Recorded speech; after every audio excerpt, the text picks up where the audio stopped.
Hey, what's up? Good morning, everyone. Hope you're all doing well. Sorry for a slightly delayed start here. There's a few things to talk about. Talking about export curbs, talking about stress test, talking about Jerome Powell. You got a lot on the menu here today. In terms of news to start the day, we have at 9:30 a.m. Eastern, off-market open. Jerome Powell is going to speak at the European Central Bank Forum. And then later on, we do have some random news. But we're going to talk about the main topics of conversation. Number one, Jerome Powell is going to talk. So I think that's going to be something that everyone should take a look at because he's going to be talking about macroeconomics and inflation at this global summit at the ECB's venue.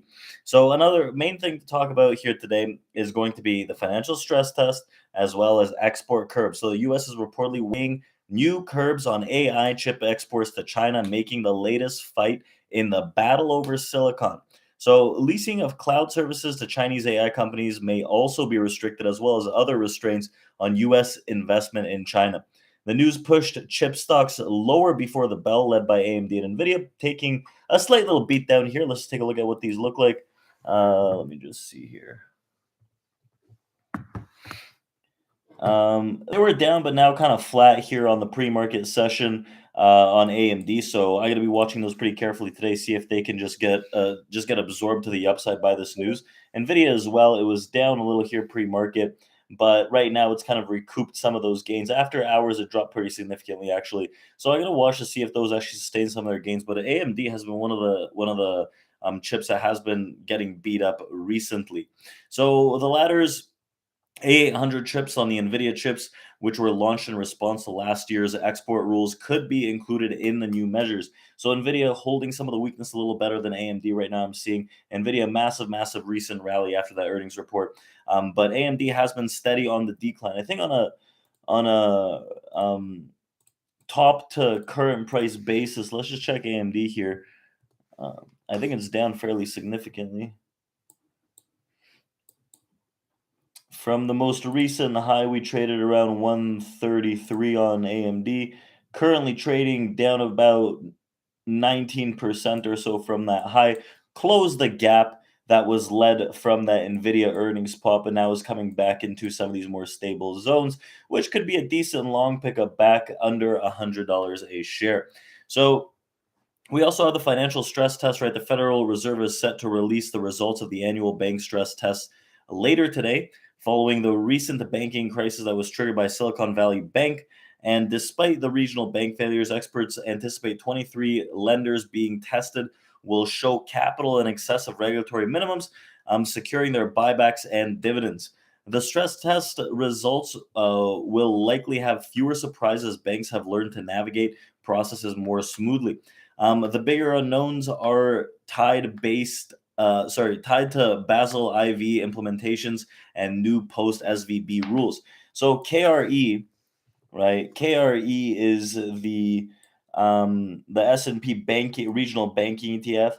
I honestly think this is a low risk area to look at some of these longs on KRE. I know a few people have been looking to load up on these bad boys, but I'm going to be watching those myself to see if there's any potential for those longs, right? Maybe just pick up a few shares for that longer term swing and see what kind of rebound can ensue from these guys. So overall, right, tying into some of that bank news dropping the axe, we got 3 months after Credit Suisse's government orchestrated rescue, UBS is likely to fire over half of Swiss lenders' employees starting in July. Among those bearing the brunt of the layoffs include bankers, traders, and support staff. Two more rounds of cuts have been tentatively planned for September and October as UBS seeks to save $8 billion in employee expenses over the coming years.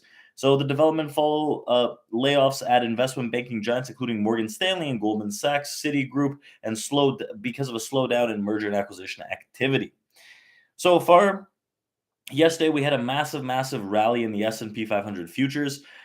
We popped pretty aggressively after it was just continuous bid. That's what I was looking for yesterday. If you guys remember from our trading plan, we were looking to sustain some of those lows to see if we can get a bid. And did it bid? We broke back into the distribution block between 44.05, went up all the way to the top to 44.25 before rejecting, now down about like 17 handles or so. So currently short from those highs I was mentioning our trading group at community.tradeproacademy.com. You can check that out. And free futures trading course at tradeproacademy.com to break down exactly what it is that we do, not really hiding much. So looking for some of this downside as long as 44.15 holds out sell side. Remember, 44.05 is a massive distribution support. So they're going to try to buy that area. I want to see a re-offer under that area to get us back into those mid-90s. That's going to be my downside target on the day. If we manage to hold the distribution lows, right, there could be a little more bull, but I think that those strong-handed sellers are finding their ground after allowing a weaker bid to sustain on yesterday's rally. So that's what I got for today. That's the breakdown for today. Check us out at TRADEPROacademy.com, where you can enter a live trading room that we're going to open in. We're going to open it in about like 5 minutes or so. We're going to trade futures live with you guys. We have some option stuff as well. So I'll see you guys all in there. We're going to do this again tomorrow. We're going to talk about levels, trade plans, and some of the news that came out on the overnight session. And I'll see you guys tomorrow. Intel or AMD is a good buy. I don't know. I'm not a financial advisor. I like AMD more. I like AMD and Nvidia more. AMD, I think under 100, I'm going to be pinging more. I'm going to add more to the long term. That's my personal opinion. So I'll see you guys next time.